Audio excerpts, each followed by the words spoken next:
ಇಲ್ಲಿ ಒಳ್ಳೇದು ಕೆಟ್ಟದು ಅಂತ ಕೂತ್ಕೊಂಡು ಡಿಸೈಡ್ ಮಾಡಕ್ ನನಗೆ ಟೈಮ್ ಇಲ್ಲ. ಮಸ್ತಾನೆ ಯಾರು ಗೊತ್ತೇನೋ, ಬೆಂಗಳೂರಿಗೆ ದೊಡ್ಡ ದಾದ, ಅಂಡರ್ ವರ್ಲ್ಡ್ ಡಾನು. ಇಮ್ಮಿಡಿಯೇಟ್ ಆಗಿ ಊರ್ ಹೊರಟ್ಬಿಡೋ.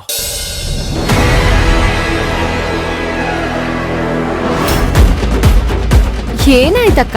ಎಲ್ಲೇ ನನ್ ತಂಗಿ? ಏನ್ ಮಾತಾಡ್ತಿದ್ಯಾ? ನಾನೇ ನಿನ್ ತಂಗಿ. ಇಲ್ಲ, ನೀನ ತಂಗಿ ಆಗೋದಕ್ಕೆ ಸಾಧ್ಯನೇ ಇಲ್ಲ. ನನ್ ತಂಗಿ ಯಾವತ್ತೂ ನನ್ ಕಣ್ಣಲ್ಲಿ ನೀರ್ ಬರೋ ಅಂತ ಕೆಲ್ಸ ಮಾಡ್ತಾನೆ ಇರ್ಲಿಲ್ಲ.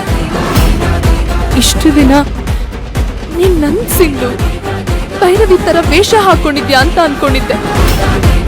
ಆದ್ರೆ ನೀನ್ ವೇಷ ಹಾಕೊಂಡಿಲ್ಲ. ನನ್ ತಂಗಿ ಸಿಂಧುನ ಸಂಪೂರ್ಣವಾಗಿ ಕೊಂದುಬಿಟ್ಟು ನೀನ್ ಭೈರವಿನೇ ಆಗ್ಬಿಟ್ಟಿದ್ಯಾ. ಈ ಶ್ರೀಮಂತ್ರಗಳ ಜೊತೆ ಸೇರಿ ನಿನ್ಗೂ ದರ್ಪ, ದುರ್ಗುಣ, ದುರಹಂಕಾರ ಎಲ್ಲ ಬಂದ್ಬಿಟ್ಟಿದೆ ಕಡೆ. ಅಕ್ಕ, ಯಾಕೆ ಈ ತರ ಮಾತಾಡ್ತಾ ಇದ್ಯಾ? ಆ ತರ ಎಲ್ಲ ಏನೂ ಇಲ್ಲ. ಹೆಸರು ಏನೇ ಇದ್ರು ನಾನ್ ಯಾವತ್ತಿಗೂ ನಿನ್ ತಂಗಿನೇ. ಮತ್ಯಾಕಲ್ಲ ಹಾಗೆ ಹೇಳ್ದೆ? ಇಂಥವ್ರನ್ನೆಲ್ಲ ಅಕ್ಕ ಅನ್ಬೇಕಾಗಿದ್ಯಲ್ಲ ಅಂತ ಹೇಳ್ದಲ್ಲ, ಏನದ್ರ ಅರ್ಥ? ಅಳ್ಬೇಡ ಕಣೆ ಅಕ್ಕ, ಅದ್ನ ನಾನ್ ಬೇಕು ಅಂತಾನೆ ಹೇಳಿದ್ದು. ನಿನ್ನ ಬರೀ ಅಕ್ಕ ಅಂದಿದ್ದಕ್ಕೆ ಅಜ್ಜಿ ಎಷ್ಟು ಅನುಮಾನ ಪಟ್ರು ಅಂತ ನೀನೇ ನೋಡ್ದೆ ಅಲ್ವಾ? ನನಗವಾಗ ಏನ್ ಮಾಡ್ಬೇಕು ಅಂತಾನೆ ಗೊತ್ತಾಗ್ಲಿಲ್ಲ. ಅವ್ರಿಗಿನ್ನೂ ನನ್ ಮೇಲೆ ಅನುಮಾನ ಬರ್ಬಾರ್ದು ಅನ್ನೋ ಒಂದೇ ಒಂದ್ ಕಾರಣಕ್ಕೆ ನಿನ್ ಮನ್ಸಿಗೆ ನೋವು ಮಾಡ್ದೆ ಕಣೆ. ಸಾರಿ ಕಣೆ. ಹೌದಾ? ಹಾಗಿದ್ರೆ ಅಥರ್ವ ನನ್ಗೋಸ್ಕರ 50,000 ಸೀರೆ ಸೆಲೆಕ್ಟ್ ಮಾಡಿದ್ನಲ್ಲ, ಅದ್ರ ರಿಜೆಕ್ಟ್ ಮಾಡಿ 10,000 ಸೀರೆ ಸೆಲೆಕ್ಟ್ ಮಾಡಿದ್ಯಲ್ಲ, ಅದಕ್ಕೇನ್ ಹೇಳ್ತೀಯ? ಅಕ್ಕ, ನಿಜವಾಗ್ಲು ಅಥರ್ವ ಸೆಲೆಕ್ಟ್ ಮಾಡಿರೋ ಸೀರೆ ಬೆಲೆ ಆಗ್ಲಿ, ನಾನ್ ಸೆಲೆಕ್ಟ್ ಮಾಡಿರೋ ಸೀರೆ ಬೆಲೆ ಆಗ್ಲಿ ನಾನ್ ನೋಡಿಲ್ಲ.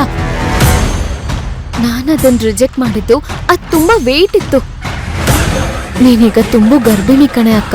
ಅಷ್ಟು ವೇಟ್ ಇರೋ ಸೀರೆನ ನೀನ್ ಉಡಬಾರ್ದು, ಕಂಫರ್ಟಬಲ್ ಆಗಿರಲ್ಲ. ಅದಕ್ಕೆ ನಿನಗ್ ಚೆನ್ನಾಗ್ ಕಾಣೋ ತರ ಲೈಟ್ ವೇಟ್ ಇರೋ ಸೀರೆನ ನಾನ್ ಸೆಲೆಕ್ಟ್ ಮಾಡ್ದೆ. ನಾನ್ ನಿಜವಾಗ್ಲು ಪ್ರಾಮಿಸ್ ಕಣೆ, ಆ ಸೀರೆ ಬೆಲೆ ನೋಡಿಲ್ಲ. ಇಷ್ಟೇ ನಾನು ನಿನ್ನನ್ನ ಅರ್ಥ ಮಾಡ್ಕೊಂಡಿರೋದು. ಸಾರಿ ಕಣೆ ಸಿಂಧು, ಹಾಳಾದ್ ನನ್ ತಲೆಗೆ ಇಷ್ಟೆಲ್ಲ ಅರ್ಥನೇ ಆಗ್ಲಿಲ್ಲ. ನೀನ್ ಹಾಗೆಲ್ಲ ಮಾತಾಡ್ದಾಗ ನನ್ಗೆ ಅವಮಾನ ಆದಾಗ ಆಯ್ತು. ಅದ್ರಿಂದ ತುಂಬಾ ಬೇಜಾರು ಆಯ್ತು.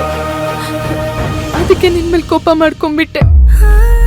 ಸಾರಿ ಕಣೆ, ನನಗ್ ಕ್ಷಮಿಸ್ಬಿಡು. ಪರವಾಗಿಲ್ಲ ಕಣೆ, ಆ ಸಂದರ್ಭ ಹಾಗೆ ಇತ್ತು ಬಿಡು. ಆದ್ರೆ ಒಂದಂತೂ ತಿಳ್ಕೊ, ನಾನ್ ಯಾವತ್ತೂ ದುಡ್ಡಿನ ಮದದಿಂದ ನಿನ್ ಮಮಕಾರನ ಕಳ್ಕೊಳ್ಳಕ್ಕೆ ಇಷ್ಟಪಡಲ್ಲ. ನನಗೆ ಅಂತ ಆ ದೇವ್ರು ಉಳ್ಸಿರೋ ತಾಯಿ ಕಣೆ ನೀನು. ನಿನ್ನ ಚೆನ್ನಾಗಿ ನೋಡ್ಕೊಳ್ಳೋದೇ ನನ್ನ ಜೀವನದ ಗುರಿ.